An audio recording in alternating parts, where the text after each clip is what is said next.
안녕하세요. 근관치료 보험 청구 강의를 맡은 치과의사 김지아입니다. 총 3주에 걸쳐서 기본, 실전, 심화편으로 강의가 진행됩니다. 이번 2주차에는 근관치료 청구 실전편입니다. 내원 횟수별 실제 청구를 청구 차트 프로그램을 보면서 알아보겠습니다. 먼저 강의를 시작하기 전에 건강보험 가이드북을 안내해 드리려고 합니다. 서울시 치과의사회 보험위원회에서는 2년에 한 번 건강보험 가이드북을 출간하고 있습니다. 회원분들은 발간된 책자를 받아보실 수 있는데요. 해당 PDF 파일은 치과의사라면 누구나 받아보실 수 있습니다. 서울시 치과의사회 홈페이지에서 치과의사 존 클릭 후 보험으로 검색하시면 됩니다. 타시도 회원분들도 치과의사라면 누구나 PDF 파일을 받아보실 수 있으니 진료 시 참고하시기 바랍니다. 첫 번째, 먼저 장비 신고에 대해서 보겠습니다. 신평원에 신고해야 하는 장비가 있는데요.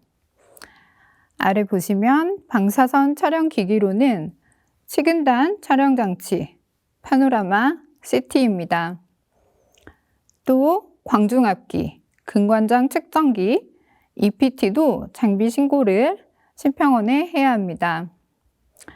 적외선, 자외선 치료기, 레이저 치료기 등의 물리치료 기기와 교합 분석기, 하악 운동 궤적 검사기도 신평원에 장비 신고를 해야 합니다. 먼저 실전 청구에 들어가기 앞서 드릴 말씀이 있습니다.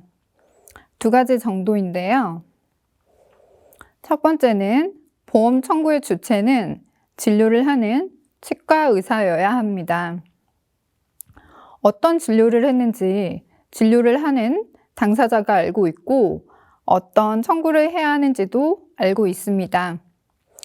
조금 안 와닿으실 수 있는데 실제로 스텝 선생님을 통해서 일률적인 청구만 하다가 심사가 나온 사례가 있습니다. 근관치료 시 해당 일에는 방사선 사진을 찍은 적이 없는데 수년간 루틴하게 일률적으로 청구가 되고 있었습니다.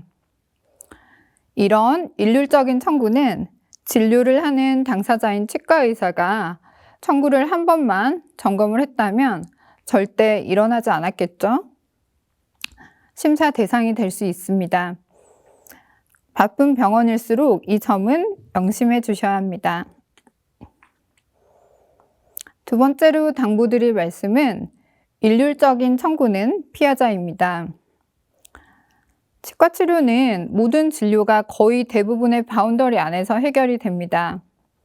하지만 각 치료마다 진단이 다를 수 있고 치아 상태도 물론 다를 수 있습니다. 따라서 상병명의나 처방 등이 일률적으로 청구된다면 그것 또한 심사 대상이 될 수 있습니다. 사례마다 그리고 진료시마다 해당 치아나 치주의 상태에 해당하는 상병명으로 매 진료시 청구하시면 되겠습니다. 보험 청구에 있어서 이 두 가지 유의해 주시기 바랍니다. 자, 이제 내원 횟수별 실제 청구를 보겠습니다. 일반적으로 로컬에서 엔도는 3번에서 4번으로 마무리하는 내원 횟수가 가장 많은 것 같습니다. 첫날 발수와 근관 확대를 하고 두 번째 내원 시 근관 세척을 하며 세 번째 내원 시 근관 치료 마무리를 하는 그러한 형태입니다. 발수를 하는 날에 워킹링스까지 재고 확대 성형을 하는 원장님들도 있고 두 번째 내원 시 근관 확대 및 근관 성형을 하는 원장님들도 있습니다. 또는 첫날 이머전스 펄퍼토미 응급 근관 처치를 시행하고 두 번째 내원 시부터 발수를 하는 분도 계실 텐데요. 실제로 근관 확대나 근관 성형을 전체 근관 치료 과정 중 몇 번을 내야 하는지, 그리고 근관장 측정 검사는 총 몇 번까지 청구할 수 있는지 많이 헷갈려 하실 텐데요. 제가 오늘 확실하게 정리해 드리겠습니다. 지난 2020년 11월 보험 청구 기준이 바뀌었죠. 재근관 치료 시 기존에는 근관 와동 형성을 청구할 수 없었는데요. 재근관 치료 시에도 근관 내 충전물 제거와 함께 근관 와동을 청구할 수 있게 되었습니다. 근관 성형은 기존 1회에서 2회까지 인정되고요. 근관 성형은 근관 확대와 함께 청구할 수 가능하고 근관 성형 단독으로 청구할 수 없습니다. 근관장 측정 검사를 보겠습니다. 기존 1회에서 총 3회까지 인정이 됩니다. 측정 수치를 차트에 기록해야 인정이 됩니다. 실제로 내원 횟수별 실제 청구를 보겠습니다. 먼저 3비짓일 경우 근관장 측정 검사가 총 3번까지 청구가 가능하므로 모든 내원 시 근관장 측정 검사를 청구할 수 있습니다. 실제로 진료를 하면서 처음에 근관장 측정을 한 채 마무리할 때까지 그대로 사용하기도 하지만 경우에 따라서는 파일을 꽂고 식은단 엑스레이를 통해 다시 한번 확인하고 근관장 측정기로 다시 재측정하기도 합니다. 근관 치료 마무리 시 다시 한번 근관장 측정을 하기 때문에 각 내원시마다 청구를 하면 되겠습니다. 따라서 모든 내원시 총 3번 근관장 측정 검사를 청구하면 됩니다. 다음으로 근관 확대와 근관 성형을 보겠습니다. 근관 확대와 근관 성형의 경우 근관 치료 전체 과정 중에 2번까지 산정이 가능합니다. 이때 근관 성형은 근관 확대 시 근관 성형을 함께 실시한 경우 2회 별도 산정하며 단독으로는 사용될 수 없습니다. 또한 유치의 근관 형성은 인정되지 않습니다. 1일차 발수한 날 근관장 측정 검사와 함께 근관 확대 및 성형을 함께 청구할 수 있습니다. 2일차에 근관 확대 및 성형을 시행하고 청구할 수 있습니다. 근관 세척을 보겠습니다. 근관 세척의 경우 발수하는 날과 충전하는 날은 내지 않습니다. 따라서 2일차 내원 시 근관 확대, 근관 성형, 근관 세척을 모두 낸다고 보시면 됩니다. 또한 근관 세척을 여러 번 하는 경우가 있습니다. 근관 세척은 총 5회까지, 실제 5회까지 인정 가능하지만 3회 이상부터는 내역을 적어주시는 것이 좋겠습니다. 실제로 신경치료를 하다 보면 환자분께서 아프다거나 통증이 완전히 사라지지 않는 경우 혹은 퍼스가 계속 나오는 경우 근관 세척을 2회 이상으로 하는 경우가 있게 되는데요. 치료한 날 근관 세척을 하고 내역 설명을 달면 됩니다. 내역 설명이라고 해서 어려운 것은 없습니다. 그날 진료한 내역과 추가 세척을 한 이유를 적어주면 됩니다. 혹시라도 삭감이 되면 해당 일의 진료 내역과 추가 방사선 촬영 내역 혹은 추가 세척을 한 이유에 부연 설명하여 재심 청구하면 거의 대부분 인정이 됩니다.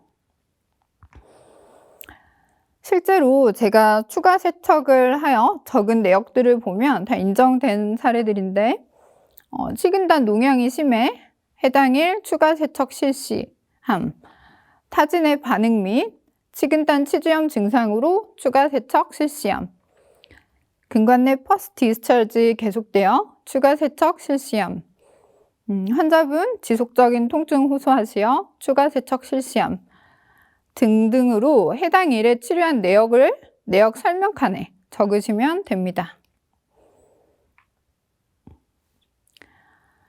거의 대부분 사용하시는 전자차트 프로그램은 버튼 하나로 자동으로 청구까지 되고 있습니다. 따라서 루틴하게 적용하시면 되지만 오늘 체크하실 것은 근관치료 내원 횟수에 따라 어떤 항목을 넣고 어떤 항목을 빼야 하는지 점검해 보는 것이 좋겠습니다. 예를 들어 실제 러버댐을 사용한다면 왜 내원 시 러버댐을 넣고 만약 사용하지 않는다면 청구하지 않는 것입니다. 근관장 측정 검사 또한 3회까지 청구할 수 있고 매 청구 시 차팅에 길이를 기록해 놓아야 합니다. 가장 많이 사용하시는 두 전자차트 프로그램을 실제 청구를 보면서 진행하겠습니다. 3비즈, 총 3번의 내원으로 근관치료를 마무리한 경우를 보겠습니다. 총 3회 내원으로 근관치료를 마무리할 때 첫 번째 내원 시 발수일입니다. 덴트앱 청구 화면입니다. 전자차트에서 발수 항목으로 자동 저장된 것들이 청구가 되는데요. 발수 시 근관 확대, 근관 성형을 함께 청구하였습니다. 발수 시의 근관 세척은 청구되지 않습니다. 나이타입 파일 바비드 브로치도 청구합니다. 러버댐 장착과 근관장 측정 검사가 청구된 것이 확인됩니다. 실제 러버댐을 이렇게 사용했고요. 총 3회 내원으로 근관치료가 마무리될 시 두 번째 세컨 비짓입니다. 근관 확대와 근관 성형, 그리고 근관 세척을 함께 청구하였습니다. 러버댐을 사용한 경우 러버댐 장착을 보시는 것과 같이 청구하면 됩니다. 근관장 측정 검사를 청구하고 반드시 그 길이를 세팅해 주셔야 합니다. 3비짓으로 신경치료 시 세 번째 마무리 날입니다. 세 번째 근관장 측정 검사를 청구했습니다. 총 3번 청구가 되고요. 길이는 차트에 기록해 놓아야 합니다. 근관 충전 시 근관 세척은 함께 청구되지 않습니다. 원클릭에서도 처방 화면만 다를 뿐 처방 항목은 동일합니다. 간단히 보시면 3회 내원의 근관 치료 시 1일차 발수일에 근관장 측정 검사 1근관당 1회로 총 4회 처방된 것이 확인이 되고요. 발수, 근관 와동 형성, 근관 확대, 근관 성형과 함께 러버댐 장착도 확인됩니다. 2일차 근관 확대, 근관 성형 처방된 것이 확인되고요. 근관 충전 시 근관 충전 치근단 엑스레이를 보기와 같이 실제로 찍고 치근단 촬영을 청구하면 됩니다. 오늘은 3비짓으로 청구하는 경우를 실제 차트 프로그램을 통해 알아보았습니다. 두 번째 시간에서 2비짓부터 보도록 하겠습니다.